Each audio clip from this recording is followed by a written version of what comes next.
அஸ்ஸலாமு அலைக்கும். எதிர்க்கட்சி தலைவர் உதயநிதி ஸ்டாலின் என்ன சொல்கிறாரு, 65% மக்கள் உங்களுக்கு எதிராக ஓட்டு போட்டிருக்காங்க. 4.5 கோடி மக்களில் ஒரு 1.5 கோடி 1.70 ஓட்டு தான் வாங்கியிருக்கீங்க. இது ஒரு சிறுபான்மை அரசுன்னு விஜயை சட்டமன்றத்தில் சிறுமைப்படுத்துகிறார். இப்போ நாம் அவர்கிட்ட என்ன கேட்குறோம், முந்தானேத்து ஆரம்பித்த கட்சி 2 வருஷம்தான் ஆகுது.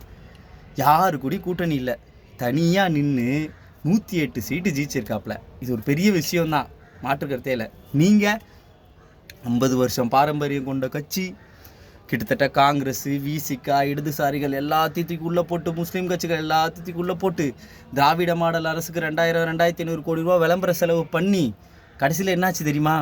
உங்கள் திராவிட மாடல் ஐக்கான் இருக்கார் மு.க. ஸ்டாலின், அவரே தோற்று போயிட்டார் சொந்த தொகுதியில்.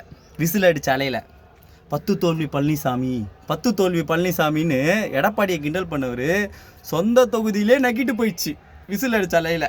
ஓகேயா? இப்படி தோற்று போயிட்டு முந்தானேத்து ஆரம்பித்த ஒரு கூத்தாடிக்கிட்ட தோற்று போய் உட்காந்துக்கிட்டு இப்படிலாம் பேசலாமா தலைவரே?